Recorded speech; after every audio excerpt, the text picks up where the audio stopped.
Yo, guys, welcome back to another episode of We Got Issues.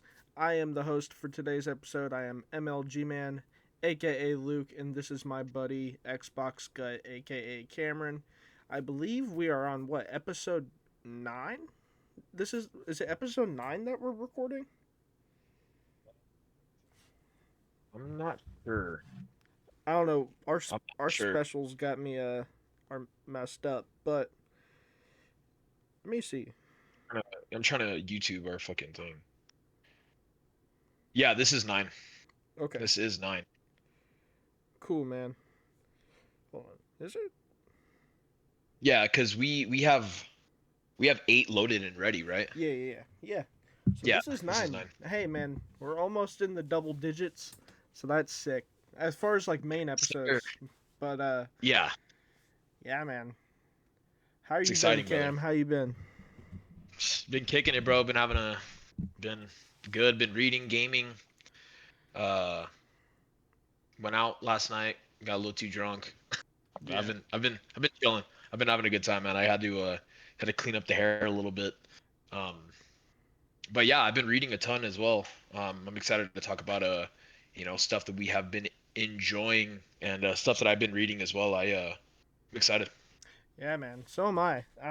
One of the things that we did want to do this episode is sort of do our own version of a 2025 wrap up. We were originally going to do like a New Year's kind of award show, kind of special, like most people end up doing, but it just ended up getting away from us. I know I can't really speak for Cameron, but I've been pretty busy, and we ended up doing just another normal episode around New Year's anyway. So, but we didn't want to completely not do that. We still want to talk about some of our favorite stuff that we read in 2025, some of our favorite writers and authors, artists, and just shout out some of the specific works and creators that we fell in love with over the last year. So I know Cameron is just getting into comics, so it'll be like basically his like all time picks essentially.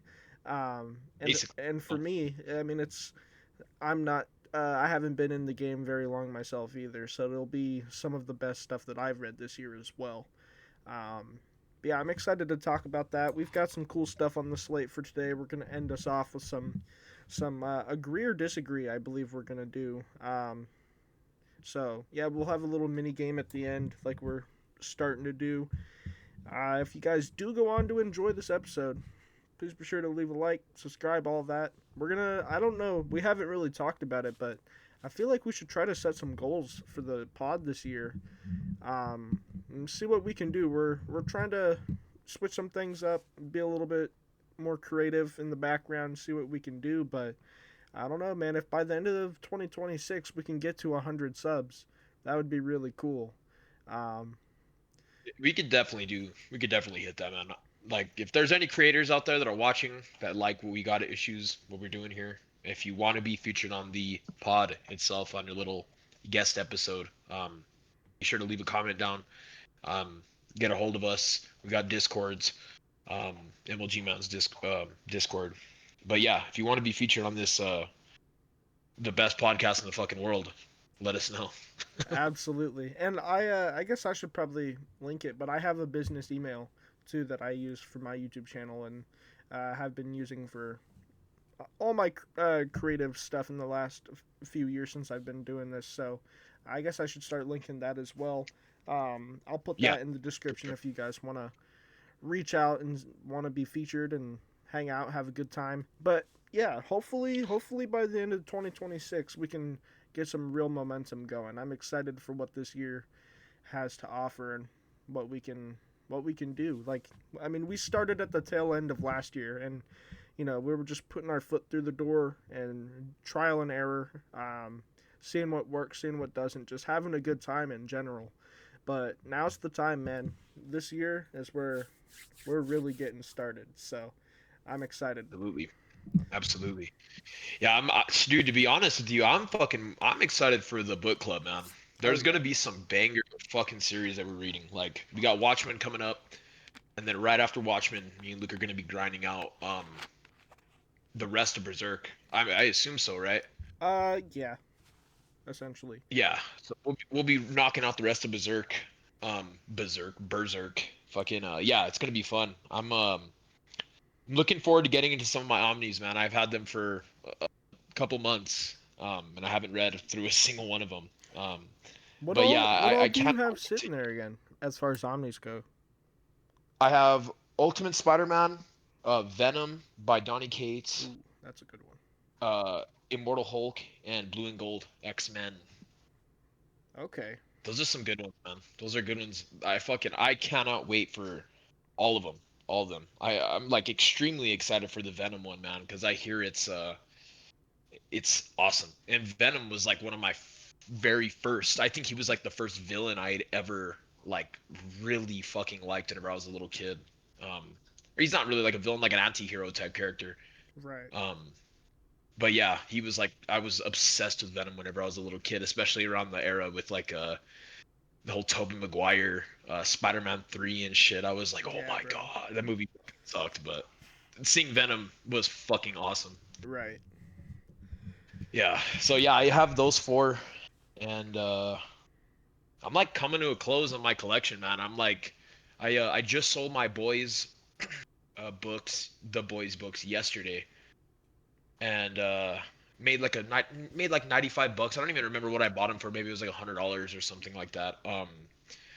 But yeah, I'm gonna definitely put that money back into um probably like another Omni.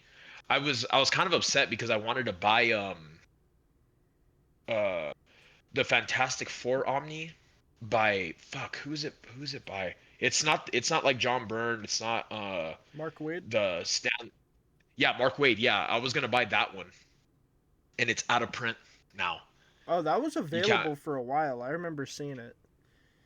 Yeah, which I'm like, fuck. Now whenever I'm like willing to buy a new Omni or some shit with my money from the boys, it's fucking out of print now. So I'm like, oh man, that sucks. I wonder if you can get it for a decent price on eBay because it like just went out of print.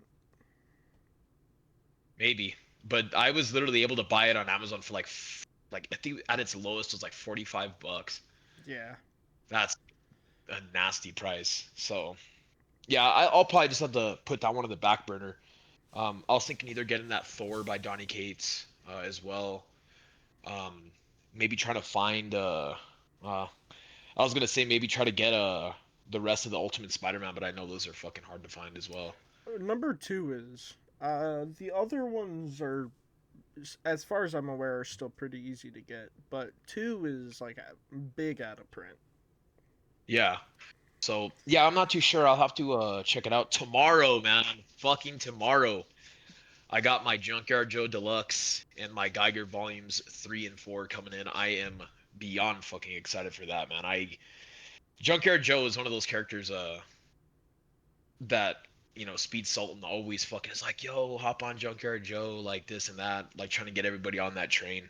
And him and Geiger, like the original miniseries, was fucking awesome. That whole battle that I guess kind of mild spoilers, the whole battle that Geiger and Junkyard Joe had at the final issue of the miniseries was awesome and just made me want to check out Junkyard Joe. And Ghost Machine doesn't help by them saying like, "Oh, you need to read Junkyard Joe before you get into the next fucking trade of Geiger and stuff like that." Which Geiger is still like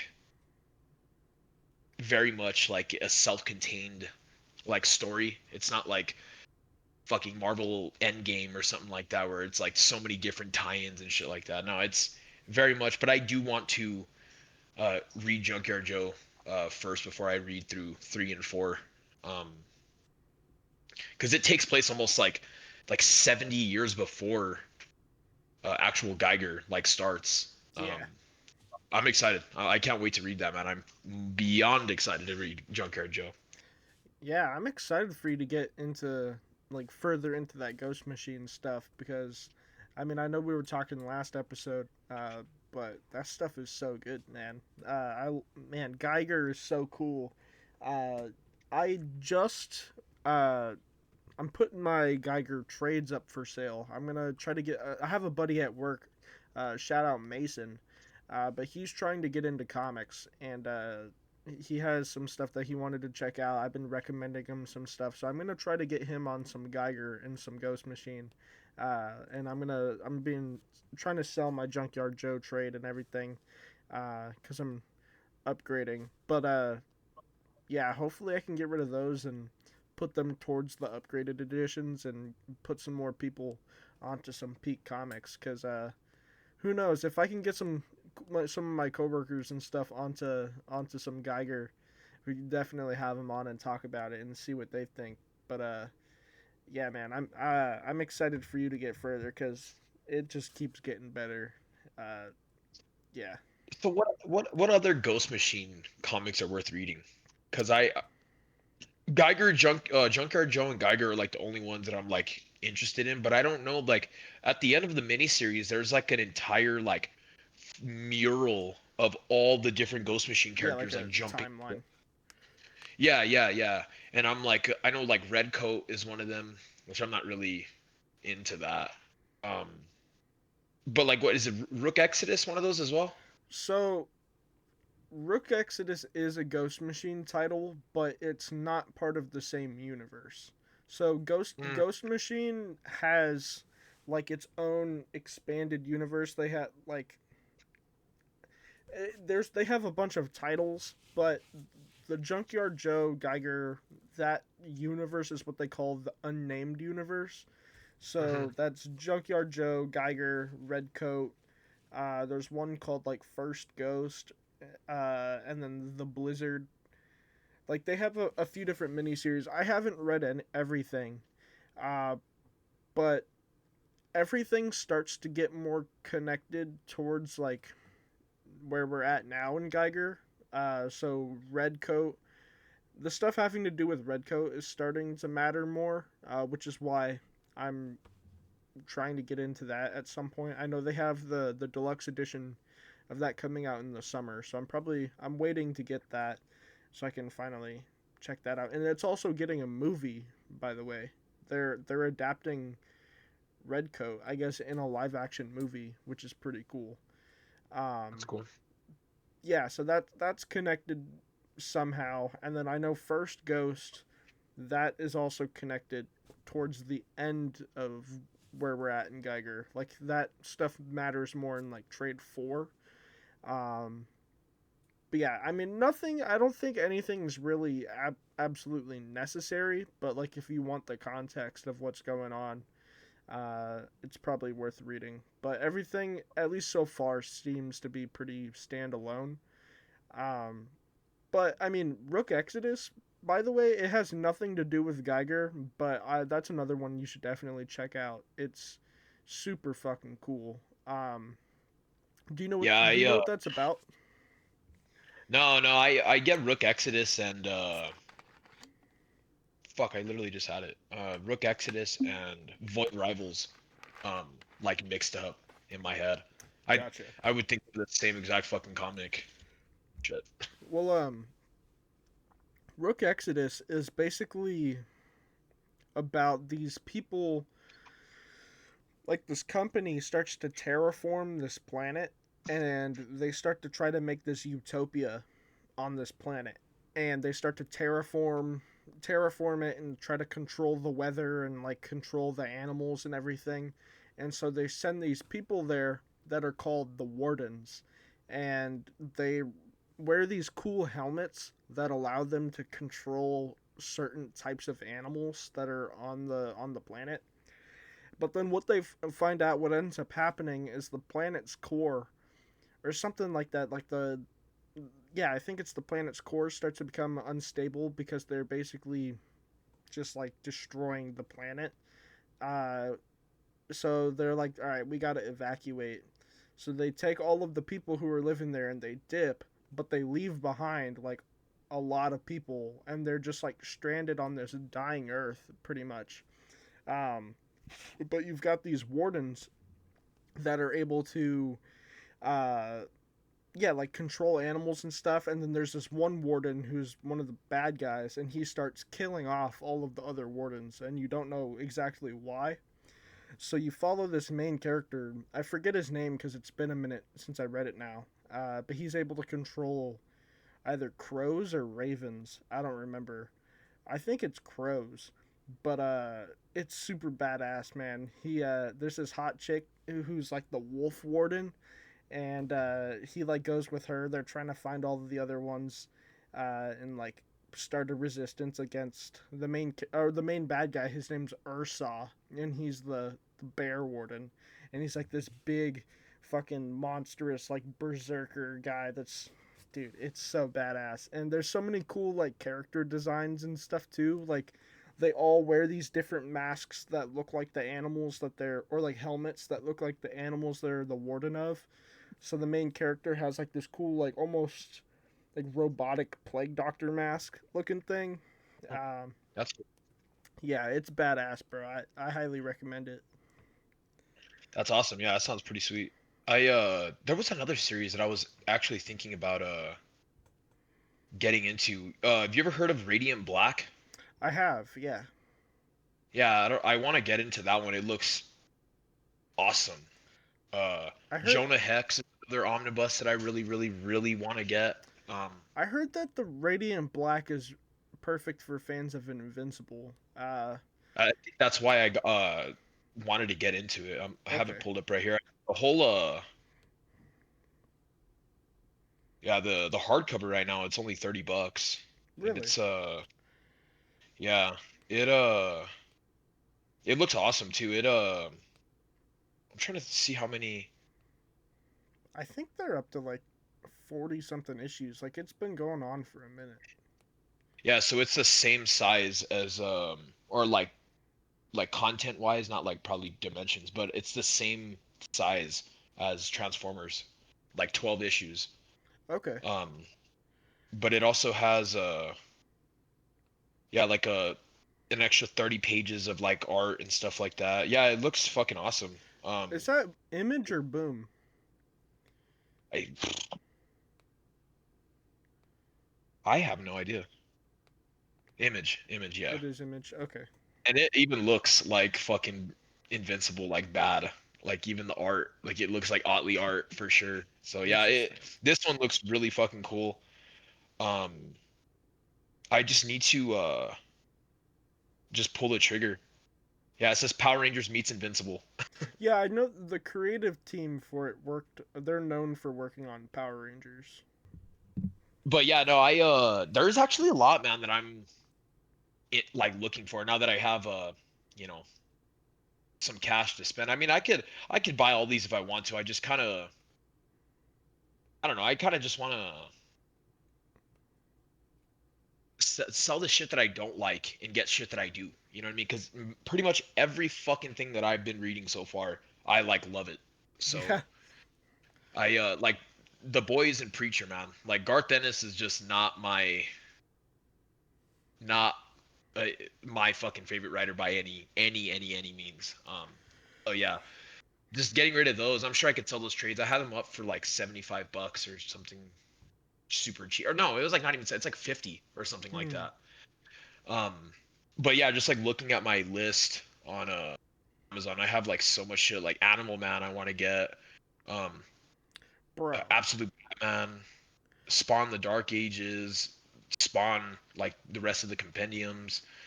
Um, Jonah Hex, Radiant Black, Ultimate Fantastic Four, Thor. Yo, speaking of Jonah Hex, dude, I gotta tell you. So I have that Jonah Hex omnibus, right? I was flipping through the art the other day, bro. That is like some of the baddest bitches I have ever seen in comics. That dude, the chicks in that Jonah Hex Omni. Oh, Kayla just kicked me. Uh, no, dude, I bro, Yo, what's up? you cut out again. You're still Damn it.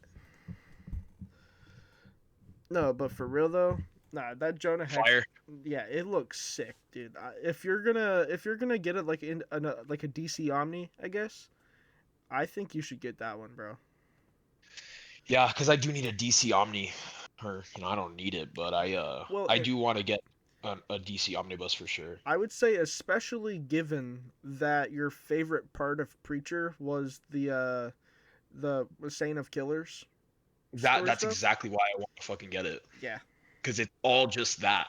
pretty much. And I That's what it love the seems fact like. that I love the fact that Hex is like the OG Batman of like Gotham, because it's like Western fucking Gotham, Yeah. like literally old Gotham, and it's like that shit just sounds. I love westerns. Like Young Guns is one of my favorite movies of all fucking time. So Hell yeah. that dude, honestly, even talking about it, I might just have to order that now, because it's on sale for $70 right now. If you do, man, maybe we could do that as one of our next buddy reads. Yeah, for sure.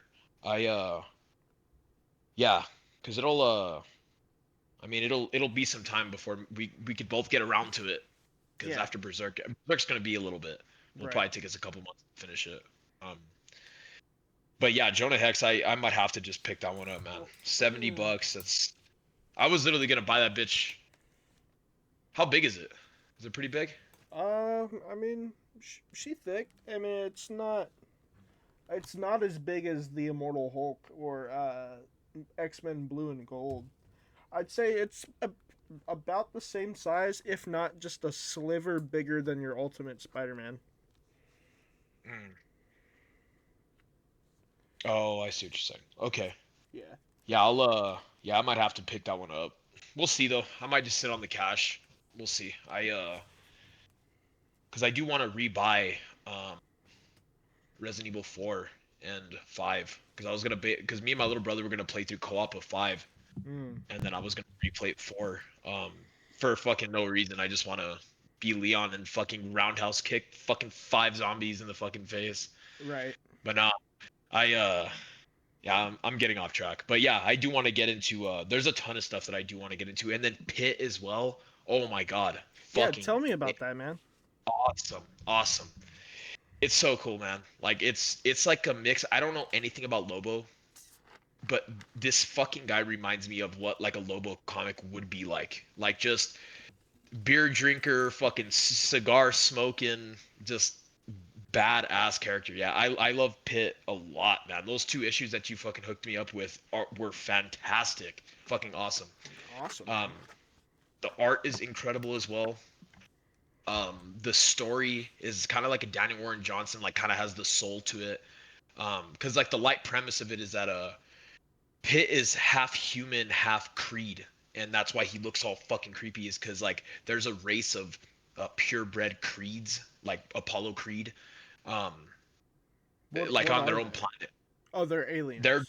yeah, they're aliens. Yeah, Okay. they're aliens, and Pitt is half human, half Creed, and the Creeds found it's kind of like Invincible as well, where they wanted to reproduce Earth because humans were like the perfect like breeding, um, like grounds, I guess you could say, whatever. Right. Right. And there's uh, but it ended up failing. Like they didn't go through with the plan. So but there's somehow I don't know if they explained it. I don't think they did, but there's a little boy on Earth that is half Creed, half human as well. And Hmm. the Creeds are trying to fucking go to Earth and kill that kid because he like represents failure in the Creed, way, I guess, or whatever. Yeah. But Pitt is half human, half Creed as well. So he's sent to Earth by his higher up aliens, like the higher up Creeds, to protect Earth and the little boy. So So it's is it like he's sent by like who's he sent by then if his own people want to is it just like it's it, another party? it has to be. It's like they're higher up, but they look nothing like Creeds. They're like robot type, like Hmm. aliens. They look completely different, but they're like obviously like the rulers of the Creeds. But it's kind of confusing, but man, oh my god, I fucking loved it. It's so cool. Like whenever Pitt meets the little kid, and the little kid is like, I've been having dreams about you and all this shit, and like, yeah, Pitt he does anything the little kid tells him to do. It's fucking awesome. And there's some sick ass art, man. Sick ass battles. And for only 2 issues, man, it read super fucking fast. Not like Spawn, because Spawn and fucking Pitt are like you know, the very beginning of Image basically. Yeah, yeah. And it read super fucking fast, and like seeing Pit fight other creeds and shit like that, and they kind of get away with it being fucking pretty gory because it's not blood, it's like alien green blood or some Oh yeah. bullshit.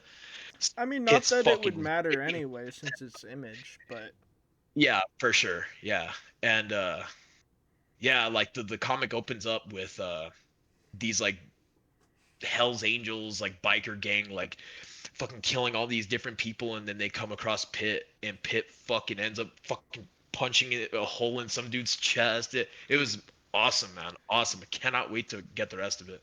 I wonder. That sounds fucking awesome, but like just you kind of explaining that last part definitely reminds me of Lobo. I think you're right about that. Uh, and I was gonna Dude, it's so coded, and I don't know anything about Lobo at all. well, that's what I was about to say. Is they have a new Lobo series coming out here very soon, and it's being done by Scotty Young and Jorge Corona. Uh, you might want to check it out. It looks like it's gonna be pretty cool. Yeah, yeah, Lobo. I don't know. I'm not really interested in like Lobo, like the character himself, but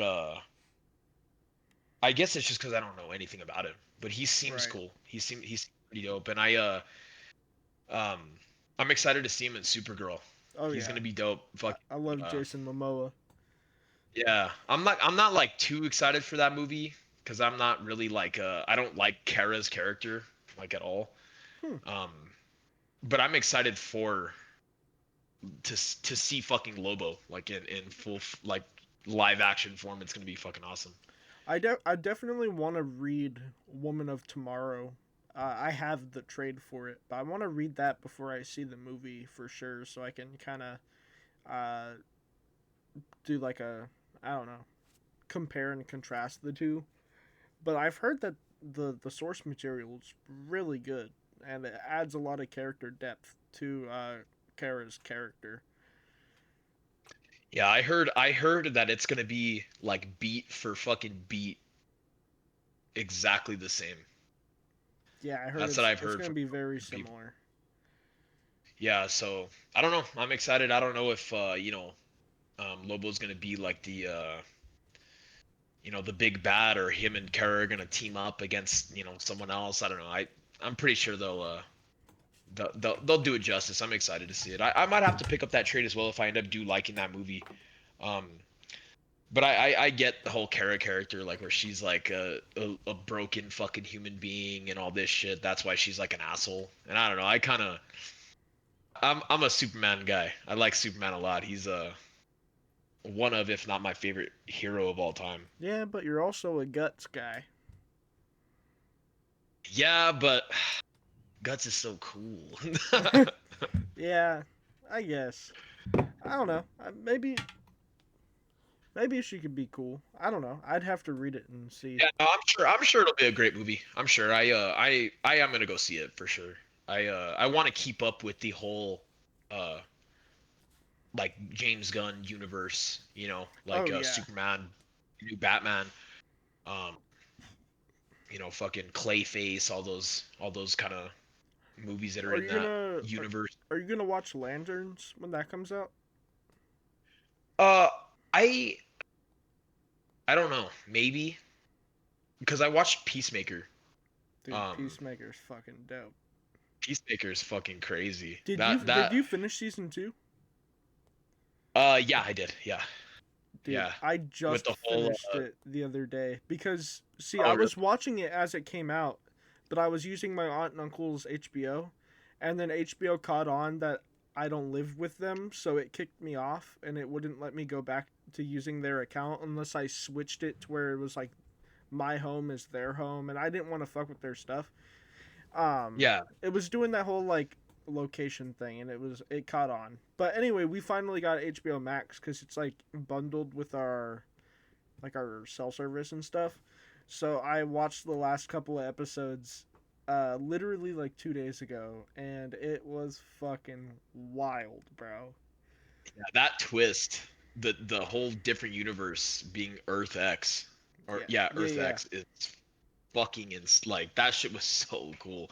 And that it has some really fucking good humor too, where she's like, "You didn't see the mural of fucking Hitler on the Yeah, wall?" And yeah, she's like, "You didn't see all the Mein Kampf on the fucking on everybody's desk?" And he's like, "No, no." Fucking hilarious. yeah. Yeah, John Cena is proving himself to be a fucking good actor, man. Because Oh there's yeah, some emotional, like the whenever he sees his brother and his dad, and they like actually like dude. love him, Yeah. bro. That fucking part is whenever he's just like kind of like looking around, like what, and then he Or fucking kills his other fucking. Oh, bro, dude, that well show is. yeah, well it wasn't him that killed him. It was like when Vigilante like burst through the window and it's like, dude, I was Oh like, yeah, oh my god, dude.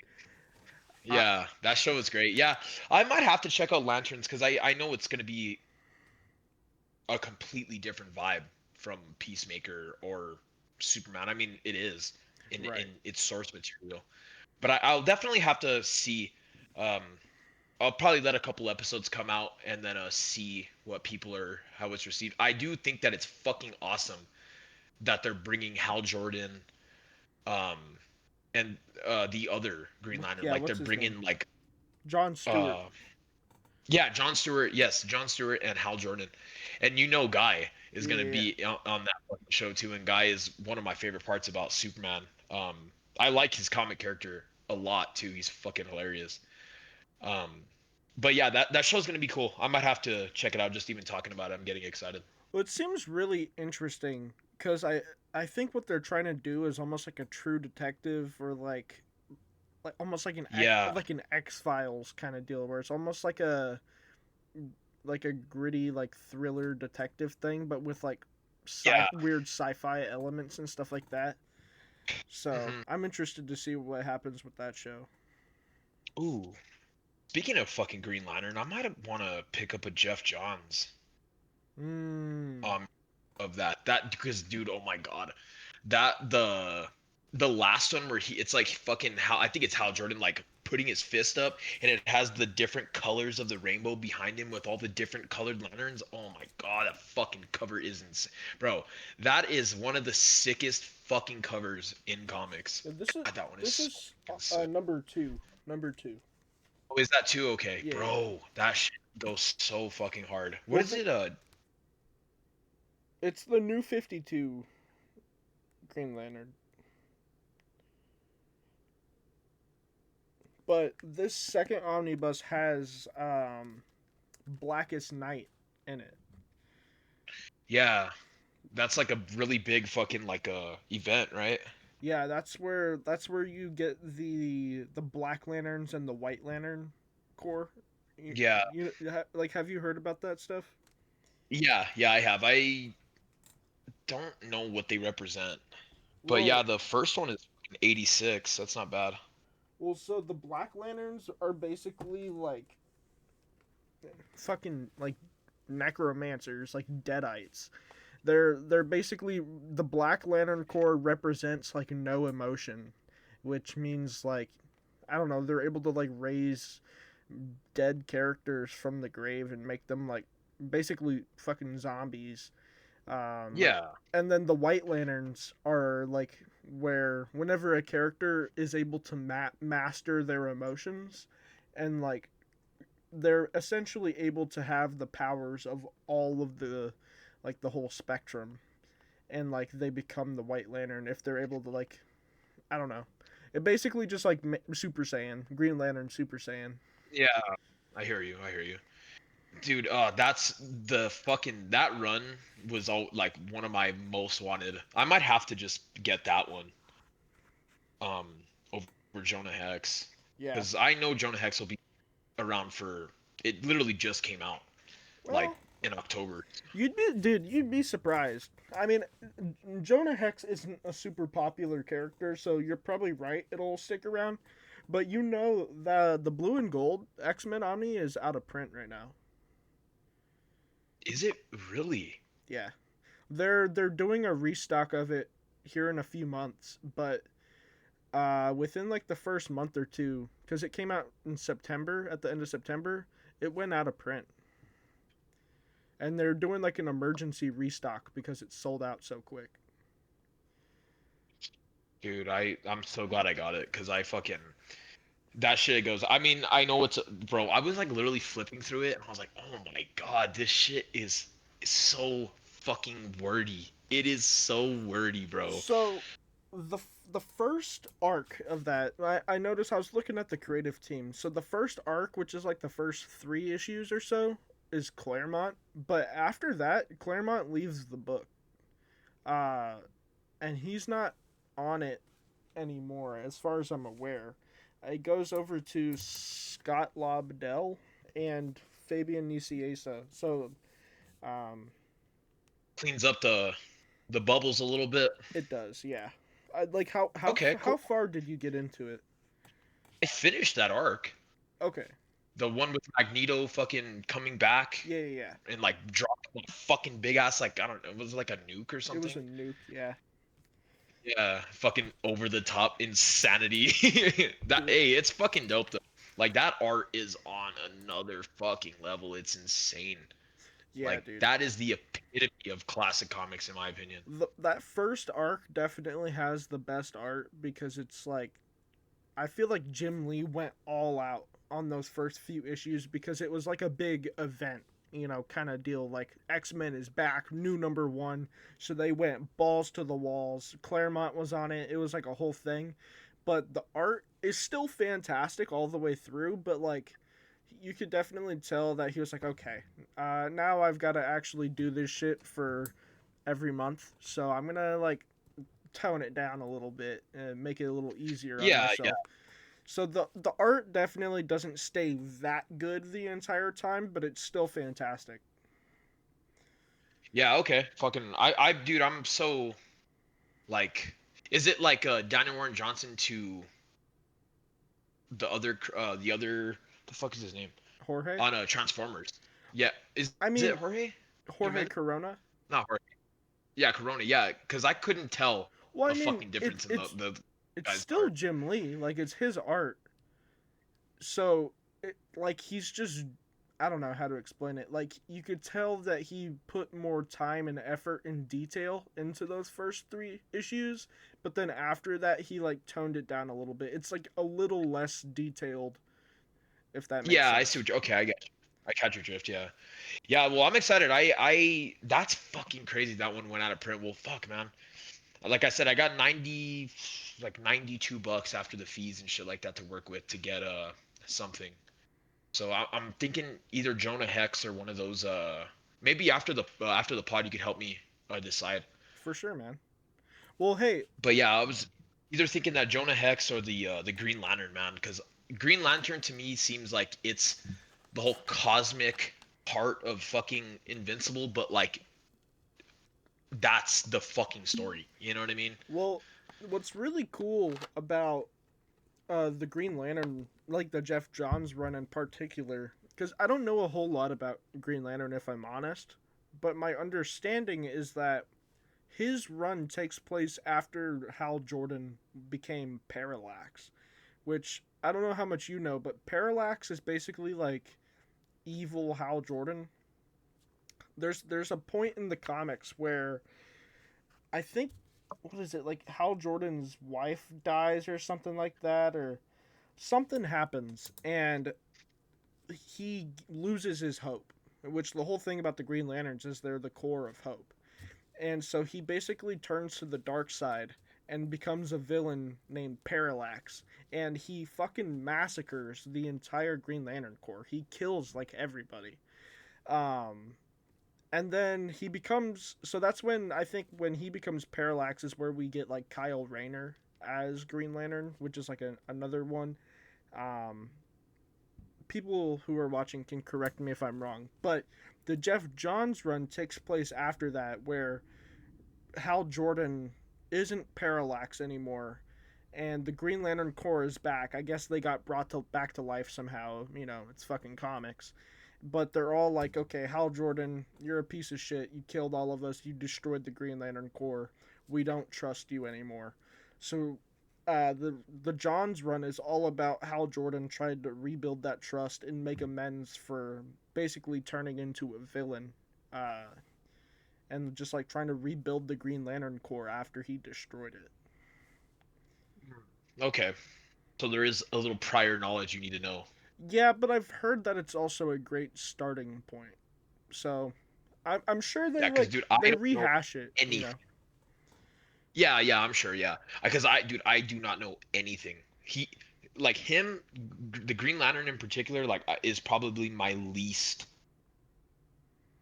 like known DC. Like I know, Batman, Superman, um, but like I don't know fuck all. I never saw the horrible Ryan Reynolds Green Lantern. I never saw any of that I shit. So saw it like I literally once. have never experienced. Yeah, I heard it's terrible. But fucking, you remember that end credits scene with Deadpool and he Yeah. fucking shoots him? He goes back in time and he fucking shoots Yeah, himself, when and it's the Ryan Green Reynolds Lantern. was about to sign the contract. Yeah. Yeah, that shit was funny. So good. Fucking, that is so cool. Like that type of fourth wall break, like Marvel crossing over with that shit is fucking awesome. Yeah. But well, what do you say, brother? What do you say we talk about our favorite reads this year? We've been rambling on. Oh yeah, Uh, we've been for talking for a good grip. Well, yeah, for before we do that, I did want to talk about one more thing. We kind of covered it. I just want to briefly talk about it because I have been reading this. I have been reading that Blue and Gold Omni. I think we talked about it last week, but I've read the first X Force Omni, and I really enjoyed it. So now it's time for me to tap into the main part of X Men, and then once I get further into this, then we'll have the big crossover, and everything will kind of come together. Then I can get further in this, and then get further in X Force. You know, it's all connected. Um, but yeah, this has been insane, man. I every time I read, I just look at how much more I have left, and I'm like, oh fuck. But I have a good sliver knocked out of the way. I read the first 8 issues of X Men, and then I'm about to get into the uncanny X Men portion, which is like the Gold Team. So I read the Blue Team stuff. Now I need to read the Gold Team stuff, and then it like kind of flip flops up until like the event. Um, but yeah, man, I'm enjoying it. Like it's still, those first few Claremont issues, like were extremely wordy. Like you would have Magneto with a line of dialogue that's like this long, and it would dead ass the dialogue bubble would start above his head, and then it would like wrap around him, like it would yep, whole fucking monologue. Um, yep. it was a lot, and yeah, so like I But man, yeah, that art is so fucking good. there Oh, it's literally one of my favorite styles of art, dude. Like I love it. Jim Lee is a fucking legend. Legend. There's no way Jim Lee didn't just like smash up some Adderall and Coke and just rip that shit before he, you know what I mean? Like, there Yeah, ain't no yeah. way. Yeah. But no, Yeah. Oh, dude. I love Had to. '90s art, early '90s specifically. Jim Lee, Andy Kubert, Greg Capullo, fucking, even Todd McFarlane. Like, Yeah. Yeah, Greg Capullo's got is a beast too. yeah, man, Todd McFarlane. Yeah, all that shit. All those classics are fucking awesome. yeah, Even like I don't know who did the Death and the Return of Superman, but man, art is fucking awesome. yeah, yeah, So yeah. clean, so classic. It it honestly, well, yeah, well, I guess that's a good agree or disagree, like Okay, what kind of art shit. style we like more. That's a cool one. We'll wrap back around to that here in a few. Yeah, for sure. But yeah, man, But yeah, that, oh, I'm sorry. What were you gonna say? no, I said that's cool. I'm glad you're enjoying it. And I'm glad you agree that it is fucking wordy. It's Oh yeah, like holy dude. fuck, 45 I'd be hours to get through a lying. single issue. I'd be lying if I said it wasn't like Bro, it's through the so teeth. fucking wordy. It's insane, insane. But hey, I mean, you're looking at that was like one of my main problems with it. Um, I did enjoy it, but I'm like, dude, I'm like trying to watch this fight happen, and then you have fucking Magneto having this literal like fucking 1,200 word fucking page essay like next to him. It's like, bro, okay, I get it. I get what you're trying to do, but I want to watch the fight. You know what I mean? Yeah, Not read a fucking book in between each panel. But yeah. I get it. I will say, like I was saying before, the dialogue does become a little bit easier as you go on, but that's just like comes with the territory of older comics. Is they're gonna be more wordy. Like, Yeah. Oh yeah. it isn't until uh I mean, the most like the earliest comic that I've read that wasn't super wordy was literally Invincible, which came out I think in what 03 or something like that. Like that was the first time when I read something that was like Is that old? 03 or 06. Yeah. No fucking way. I could have sworn it was like 2011 when.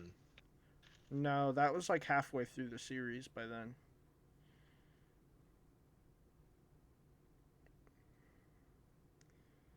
Yeah, 2000 and fucking 3. Holy Yeah. hell, dude. Yeah. That is It insane. went from 03 It to barely wrapped 18. up. Dude, that is fucking insane. What a good comic, man. I loved Invincible. But yeah, that was the first time where I read something where it's still 20 years old, but at the same time, that was the first one I read where it felt modern in its storytelling, and Kirkman really allowed whoever the artist was, whether that be Otley or Corey Walker, to just let the Mm. paneling and like the fights and the actions of the characters tell the story rather than having to tell me everything. So Yeah, yeah. but even throughout the 90s, like you still have wordy comics, you know what I mean? um so I mean that just comes with the territory, but I still really love that era, and Oh the yeah. art, you know, definitely makes up for it for me. um Oh, but dude, absolutely for sure. there's a arc, this the second arc of the Blue and Gold Omni has to do with Omega Red, and there's like this whole like Wolverine flashback arc, and it kind of like it's definitely Wolverine centric. Uh, dude, it was fucking Perfect. awesome, man. Uh, it's Love me some Wolverine, man. It's yeah, fucking bro, awesome. my goat, bro, my goat. Yeah, he is awesome. I fucking love Wolverine. Um, but yeah, that's cool, man. I can't wait to get around to it. Yeah, I'm excited. It's fucking huge though. Oh yeah, It's dude. fucking huge. Yeah, that's one you got. I might have to I might have to read that one after Hulk. Cause bro, I don't know if you've been seeing the leaks of Doomsday, No, like Avengers Doomsday. no. Bro, I don't even know if you want me to tell you. Yeah, tell me. Bro, I it guess they're spoiler warning. We're gonna be talking about leaks here, so if you guys don't want to hear about leaks for Doomsday, skip ahead a couple minutes. yeah, 'cause it's a leak for the new trailer. Oh, Um, if it's yeah, a it's if it's it's a it's a leak for trailer. the trailer. But bro, it is fucking Magneto, fucking Professor X, Scott fucking Summers.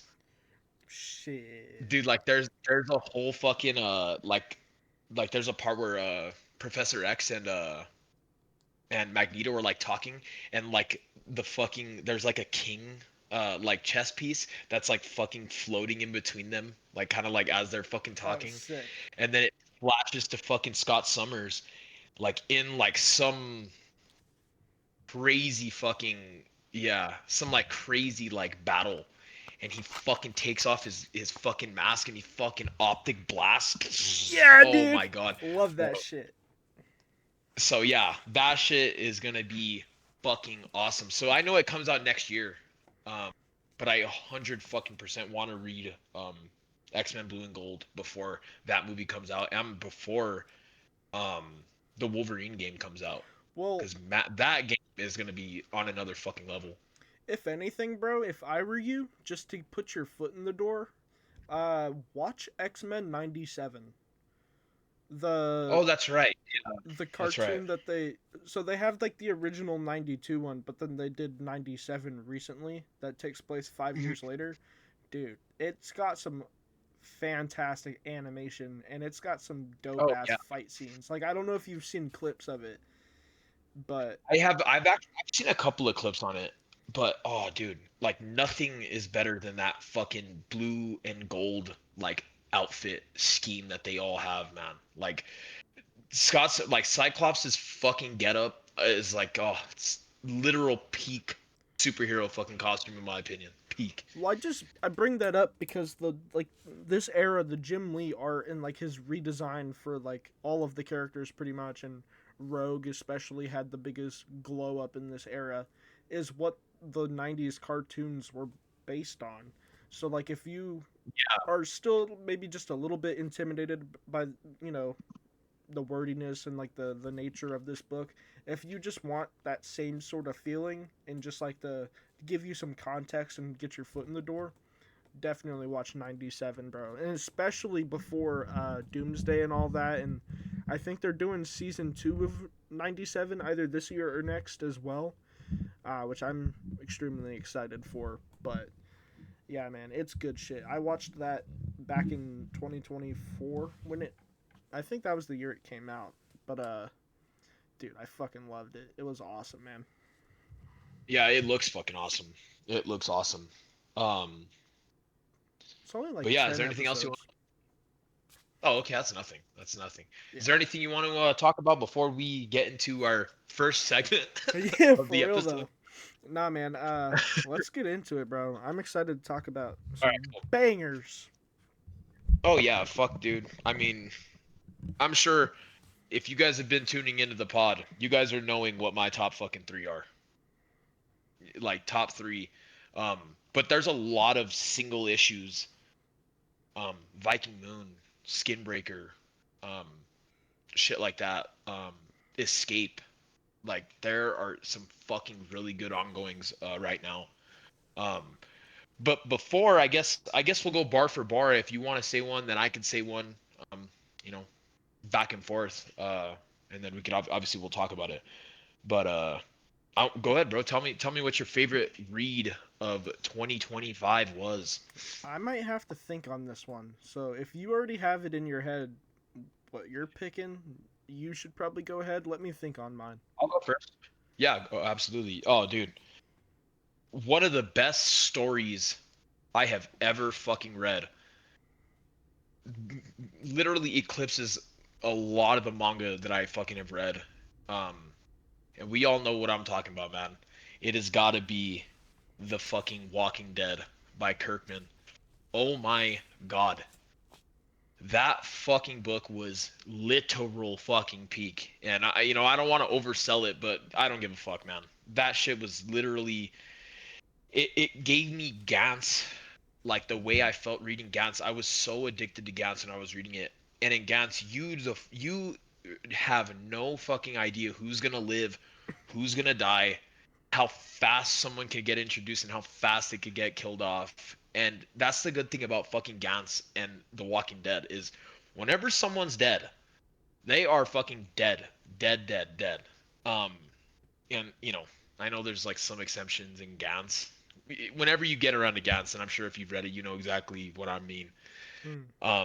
But The Walking Dead was the first book that I had ever fucking read where I was totally, totally fucking just absorbed in that world. I loved every fucking character. There were some, annoying characters, but they were meant to be written annoying. Negan was one of my fucking favorite characters. Rick Grimes is so good. Carl's fucking incredible.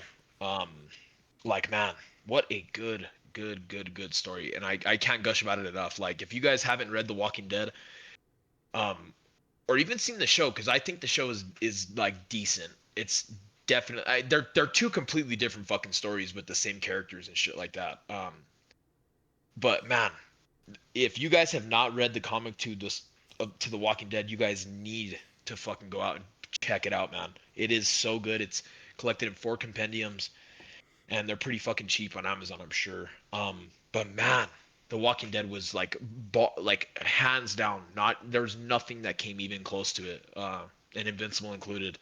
Uh, Nothing comes close to The Walking Dead for me. It's top 3 books I've ever fucking read. Yeah, man. That's sick. Yeah, I it's so gotta good. check it out. I have them, man. I feel I gotta do it this year. Like I feel like one of the things we should do is also towards the end here is talk about the stuff we do want to get to this year. I mean, I guess we kind of talked about that some, but Yeah, that's one of the ones that I'm really wanting to get to though, because I know you loved it, bro. bro, fucking so good. Oh, fuck. Like that's one thing that I will 100 fucking % double dip in.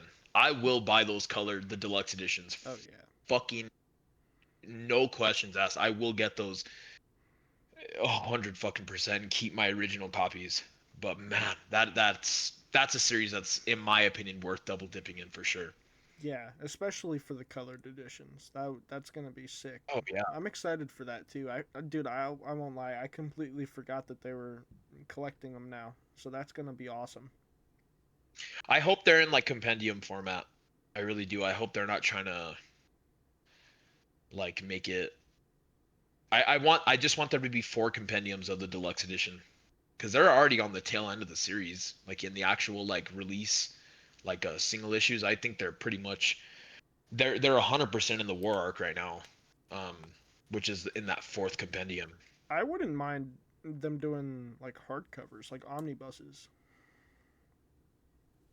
That would oh dude, that would be fucking because insane. Yeah, here in I'd be down for April that. they're doing omnibuses of Invincible. They're doing Invincible Omnibus #1. So I wouldn't be surprised if they reprinted Walking Dead in color in an omnibus format. I'm sure that would Oh, sell super well. oh dude. And dude, if they even do it in fucking, I'm not sure they won't, but even if they bring it out in like trade format, Oh and yeah. that's the only way you can get it, I would fuck any way. I'm buying that fucking the deluxe. I will fucking reread that shit in a heartbeat, in a heartbeat. And I love Toriko, man. Like my favorite fucking shonen manga, like ever. And it was so fucking much better than Toriko. Like it was like hard, hard to fucking to dethrone Toriko on my third favorite ever. But man, it was that fucking good. You need to tap in, bro. It's so good, so fucking good. All right, man, for sure. Well, So yeah, that was definitely number one. awesome, man. Yeah, dude, you got me hyped for it. I remember when you were reading it, and like literally every time we would talk, you were like, "Bro," uh, Dude, yeah, every bro, there's not a bad part. There's not a single bad fucking issue in that thing. It's like peak from the fucking very beginning. Like, oh my god. Oh my god, it's so good. hell yeah, man. So good. Well, hey, we're doing a top three, right? Yeah. Okay. Well, mine is gonna be a little different. Because I was thinking about it, and I read a lot, and I read more than you, and I think that yours. I don't know. I feel like your list is a little different than me. What I'm gonna do for mine is I'm gonna do a favorite Marvel, a favorite DC, and a favorite indie. Just Okay. for Yeah. my top three. Yours can be like whatever you want, but just because I've read so much, I just want to kind of cover all my bases. Broad- You know what I mean? Yeah, absolutely. Yeah. Yeah, cuz I mean shit, I haven't even been reading comics for more than 6 months. Maybe I'm on like my 6th month of reading and I've read a fucking, a decent amount. Um like I've literally have fucking read an entire short box worth of fucking of single issues. I've read more than 4 or 5 different series that are like complete. You know what I mean? So yeah, Right. I've done a good fair share of reading in the 6 months. Obviously not as much as you, um, but no, I haven't read that much to be able to cover like all of my DC Marvel. I could if I really sat down and thought about it, but I do want to just give a my top 3 reads for sure because it's so clear in my mind. Well, for me, it's so much harder to do because I mean I started in 2024, but 2025 from the very beginning, from the jump, I've read the vast majority of every comic I've just about every ever read. Like I've read a lot this year, and it would just be way too difficult for me to like. I would have to really sit down and think about it hard. You know what I mean? Um, but I guess I'll start it off with my DC man. I mean I'm sure this is like a lot of people these days pick, but I'm gonna go absolute Batman, bro, for my DC pick. This year, I mean, it's an ongoing. It started back in 2024, in the tail end. It started in October, so it didn't get too far within 2024. At the beginning of 2025, it wrapped up its first arc, which I personally thought was freaking awesome. I just loved it from start to finish. It went into a mini arc that was like the Mr. Freeze arc. It was a little bit different tonally, and I wasn't the biggest fan of it, though it was still good. I think I gave it like a 4 stars as opposed to like the rest of the issues before it being absolute 5 out of 5s. Um, but what really solidified it for me as like probably one of my favorite reads just ever in general was in the spring. I think it was in the springtime. They started the Abomination arc, which of course we got the introduction of Absolute Bane. And let me tell you, man, that was one of the coolest arcs I have ever read. And I love what Scott Snyder was doing there and Nick Dragotta on art. But just how do I say it? Like we're familiar with a lot of these characters and these plot beats, and we have an idea of what to expect. But then they just take that idea and then just like jack it up with like steroids, and then just like throw it in a blender with like horror elements. Like it's genuinely terrifying a lot of the time, and it's just so grotesque and weird what they end up doing with a lot of these characters, and they manage to subvert your expectations in the most disgusting and like badass way possible. Um, and not to mention, I know for you, one of your favorite issues you've ever read came out this year. At least from what I remember, that being the annual for Absolute Batman, having Daniel Warren Johnson on the book this year as well. I mean, and not only did we have the complete Bane arc, but here at the end of the year, we've got the introduction of Absolute Joker, which is one of the coolest takes, if not the coolest take on Joker that I've ever seen. And just like the mystery of this absolute universe and just Batman's mythos being slightly different, and you're trying to make all these connections. And just the community around it too, talking to people on Discord and seeing theory videos and just the conversation around the series in general, and just being a part of it as it's coming out. Like every month it comes out, I'm like there on the day reading it with everybody else. You know, it's just such an awesome series to be a part of that community with all the crazy shit that's going on in the series to match. Like it's just been an awesome experience overall. Um, and yeah, that's why it's got to be that. It's the comic that largely got me into comics. Like my first comic I ever read was Old Man Logan, but this was like the first series that I went to get it like the day it came out, because I was like, yo, this single issue new series. So I went and got this first printing of Absolute Batman #1. I have it. It's like one of the first comics I ever bought, and it was the first series that I kept up with ongoing. Um, so I owe the series a lot for that, and it's like one of the only series that I'm still picking up. You know what I mean? Um, yeah, man, I fucking love Absolute Batman. Awesome. Yeah, to me, as an outsider looking into Batman, I feel like Absolute Batman was the perfect like freshener, like it freshened up Batman like in a ton of different ways. Yeah, I love that fucking annual, man. And you even saying that, I'm like, oh man, that would have been a good pick for my list. But no, there is a series in particular that I just find fucking incredible. we'll get around to it. But yeah, Absolute Batman, that's a fucking great pick. That is definitely out of all the Absolute titles, that one and Superman are the ones. Oh, and Wonder Woman, man, the Trinity. Yeah, bro. I definitely want to get into those three, for sure. I can't wait to see, if I could look in the future.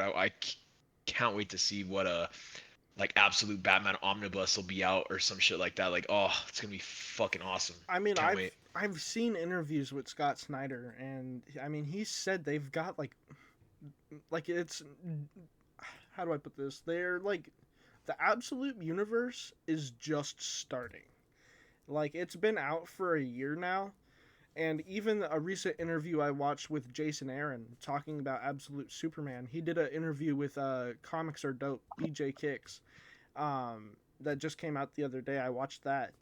And this arc that just wrapped up for Absolute Superman, I guess it's technically the first two arcs, so like first 12 or 14 issues or something. Um, Jason Aaron was saying that for Absolute Superman, this was just the beginning. Like, this is basically the prologue to what's to come. Like the whole first year is just the prologue, and same thing with Scott Snyder talking about Absolute Batman. They've got up to like issue 20 or something like that, kind of planned out, and they're easily planning for like 50 issues. So, dude, it's Awesome. yeah, they have so much creativity and like the amount of creative freedom that all of these creators have with the Absolute Universe is awesome, man.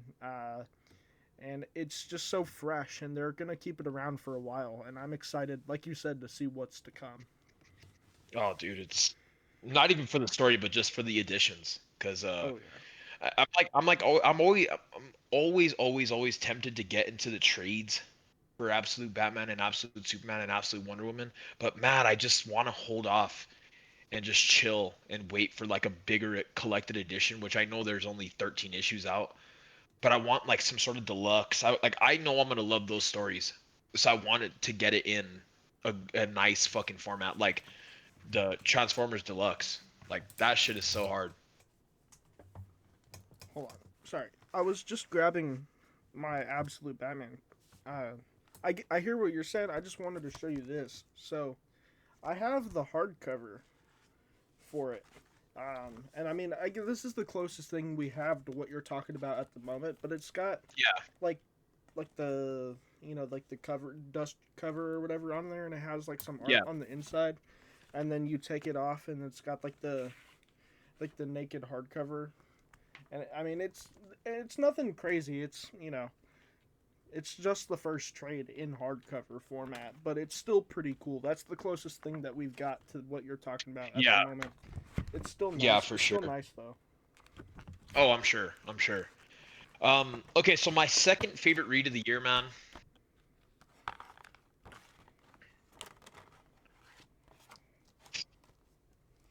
Because I don't want to be a cop out and be like Invincible, Walking Dead.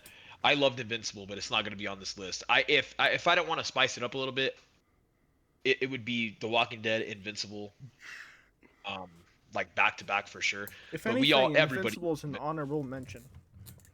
yeah, it 100% is. But my second favorite read of this year, man, is fucking gotta be Murder Falcon. Second Absolutely favorite?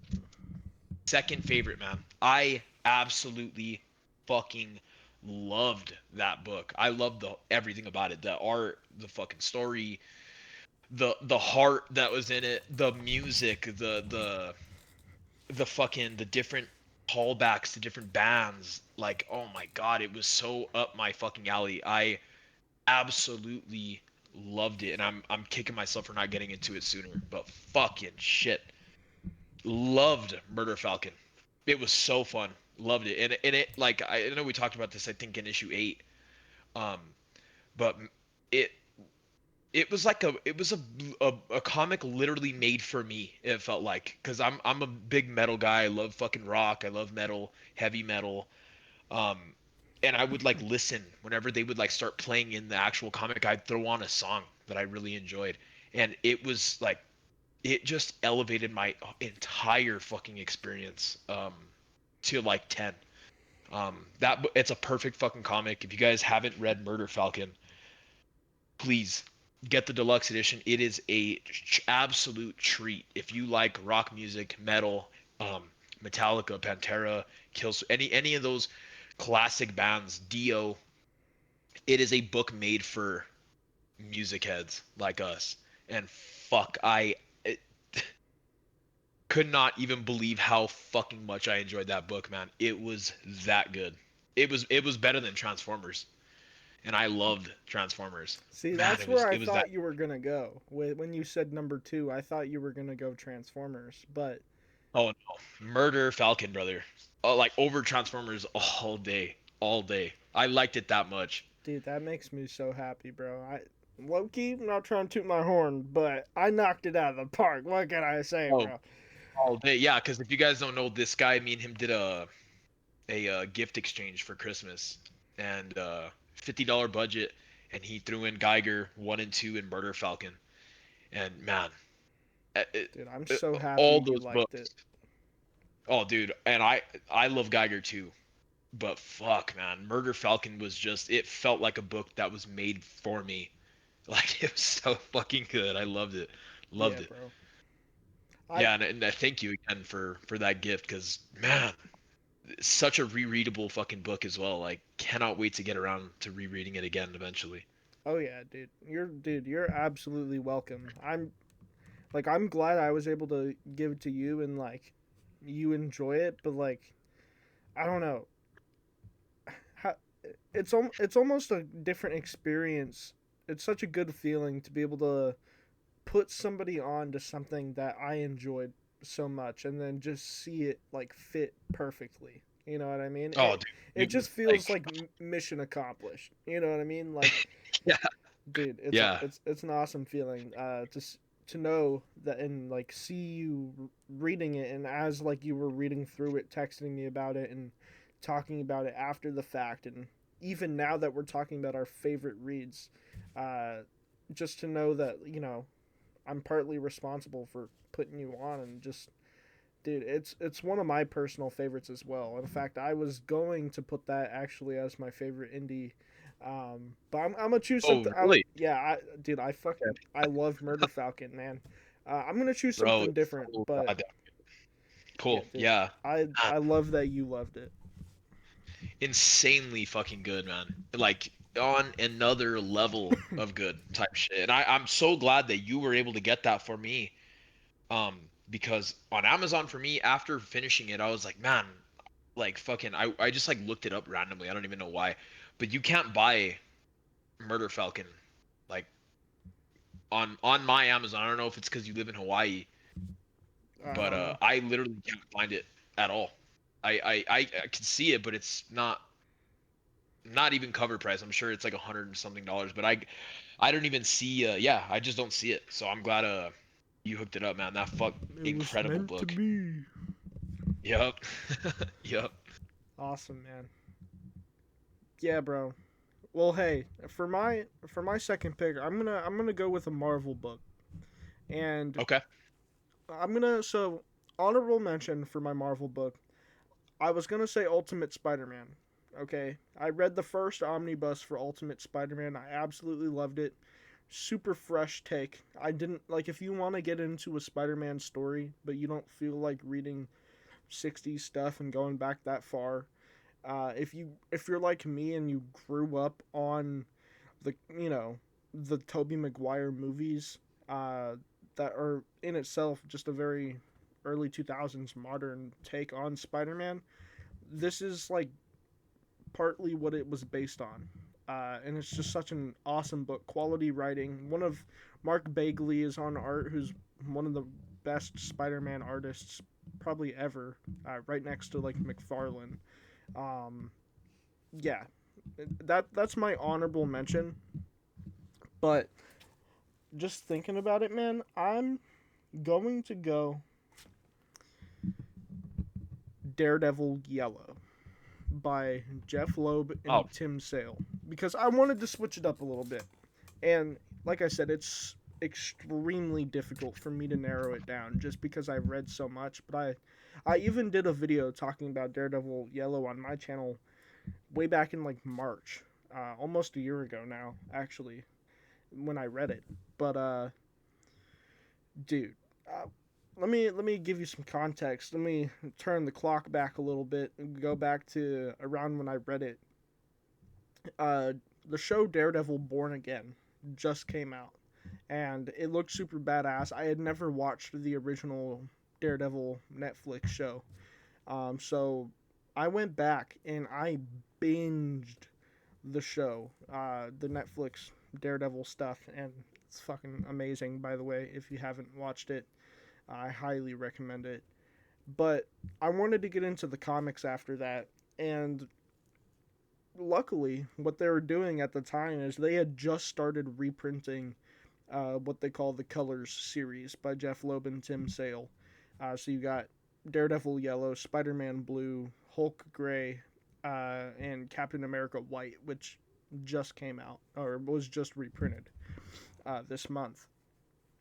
But they were reprinting them with the seasons. So like for springtime we had the Daredevil, for the summer we had Spider Man, for fall we had Hulk, and then for winter now we have Cap. So anyway, it was just a perfect time. It came out. I heard good things about it, and I was like, shit. Well, this will be my first Daredevil book, and I read it, dude, and it was fucking beautiful, man. Like, if you don't know the plot or the idea of the Color series, it essentially is a recap.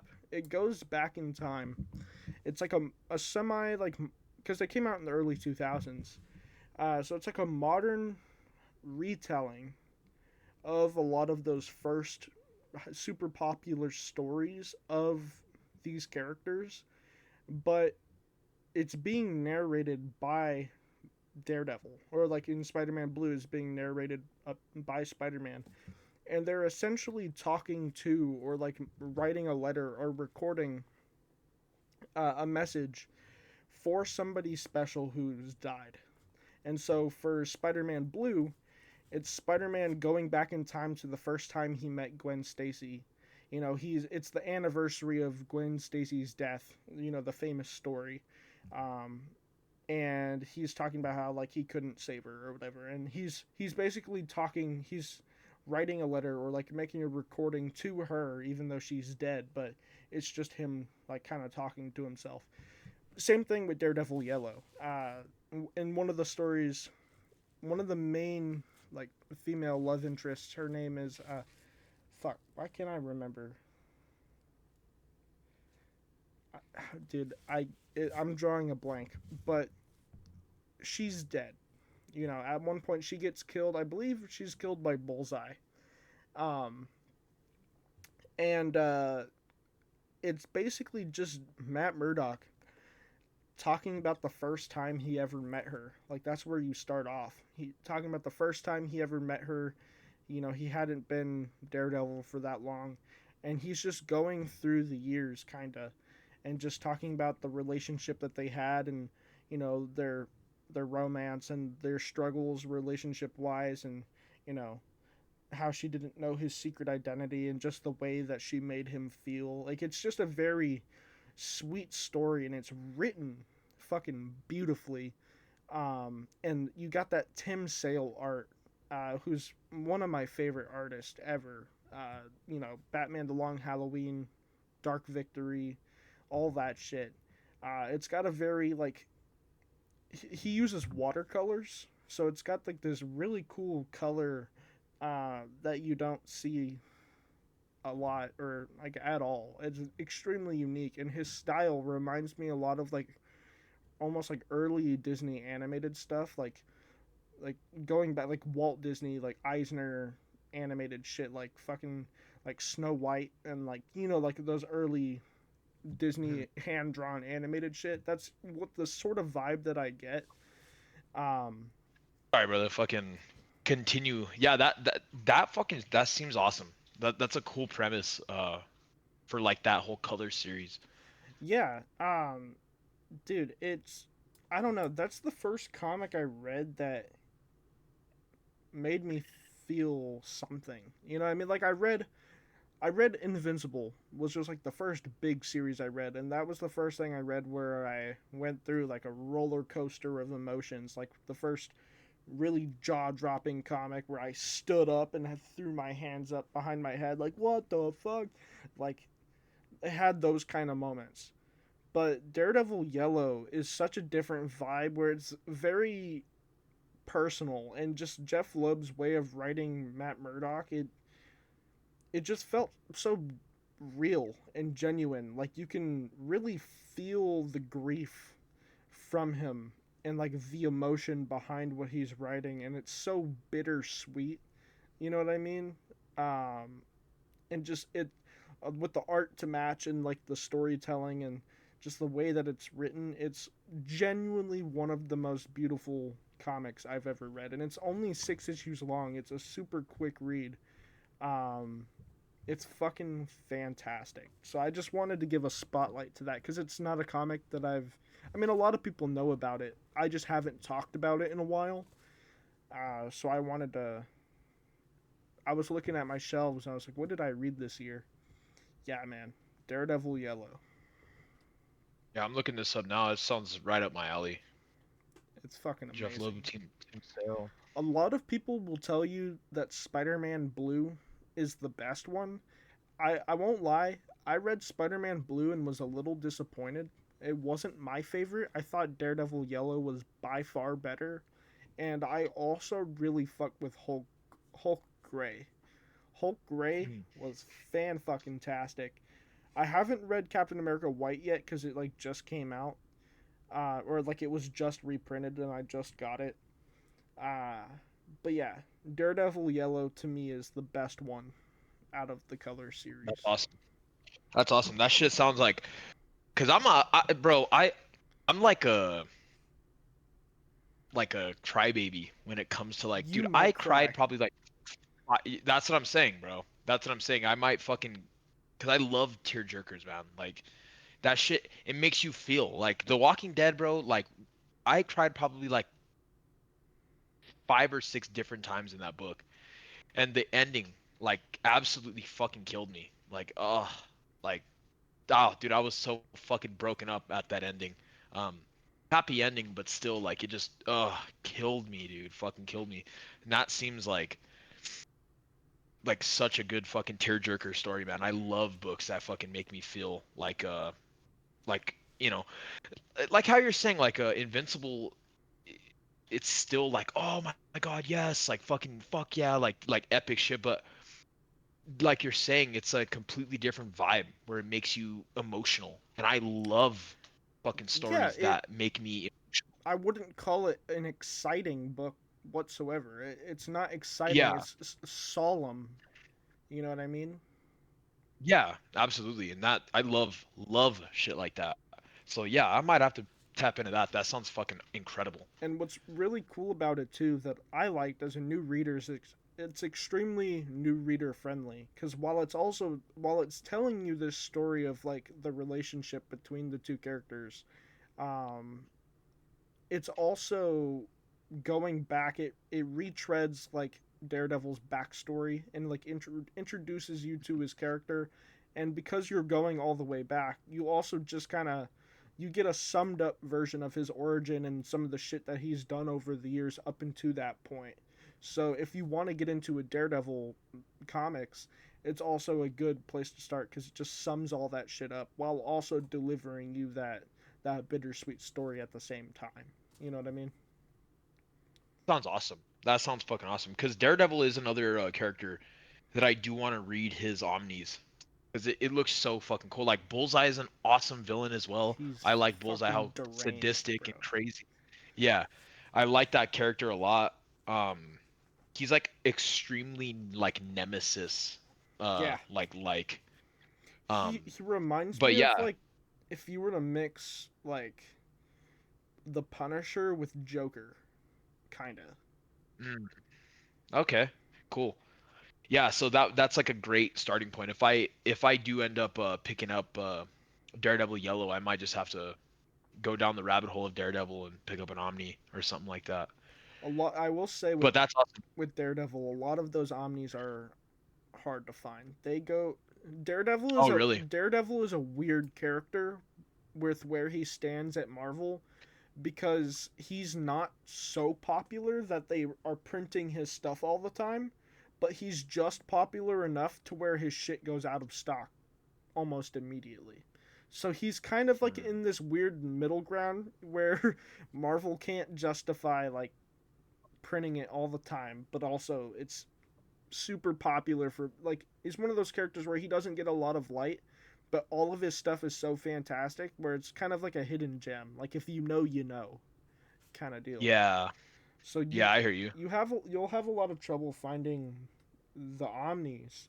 However, they're doing these modern era epic collections and they're about to wrap up here in February the final volume of the Bendis run, which is one of the best runs of Daredevil. They're wrapping it up. If you wanted to get into it, that's the way to do it. Okay. Cool, man. Yeah, I'll have to do my research a little bit. That's fucking awesome though. That you 100% sold me on yellow. Like 100 fucking percent. That great fucking um premise fucking sounds incredible. Yeah, bro. You're a jerker for sure. Absolutely. Okay, so my third favorite read, and I guess I'll throw another honorable mention out there. Well, I guess I'll throw two honorable mentions out there. Transformers by Daniel Warren Johnson, fucking incredible. Can't wait for that second deluxe. And Geiger. I loved Geiger, man. That shit, it's like fucking, it's, if you like Fallout, if you like, um, it's like kind of like Berserk, Well, that's kind of. that's what I was trying to sell you on. It's got some Berserk elements to it. Yeah, for sure. Because it's not, it just reminds me of a fucking incredible Fallout story. Like if the main character of a new Fallout game was Geiger, like that's the shit. Like it's just like a cool take on like a superhero, or not really like a superhero, like more like kind of like anti-hero type character Yeah. set in the world of a Fallout game, a post-apocalyptic. Like it's fucking awesome. I really enjoyed Geiger, and like I said at the beginning of the episode, I have Junkyard Joe and Geiger 3 and 4 coming in tomorrow. Ooh, can't wait, baby! I cannot wait.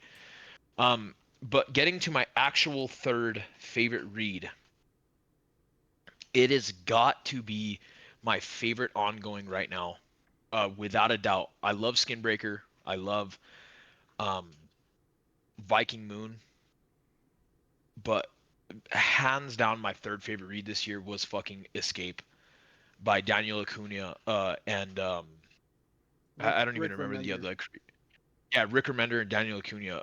Dude, that is incredible. It's so worth getting every month for me. Um, it's it has that punch, like that tear jerker punchiness to it. It like the gut punches. It has such a good like behind enemy lines type vibe. Um, and it's so like funny because I don't like Zootopia or any of that bullshit. Like I'm not a anthropomorphic like guy He at all. I loves don't. B stars. Yeah, nah, I do not like fucking Beastars. Like, I don't like shit like that at all. Even though they're probably really good, I think Zootopia 1 and 2 are probably pretty good. And I know Beastars is fucking great as well. Um, but man, it delivers so much emotion and so much heart in this anthropomorphic world. It feels fucking extremely real. There's no there's no superpowers, there's nothing. It's just a guy that gets Milton is such a fucking badass character. He gets stuck behind enemy lines and fucking he start going into his backstory about his wife and all this good stuff and like oh man, and then you end up finding like there's some characters that are behind enemy lines that are trying to help Milton out. And oh man, it's so good. The art is fucking awesome. And for a book that mainly, not even mainly, a book that is about animals feels extremely fucking human.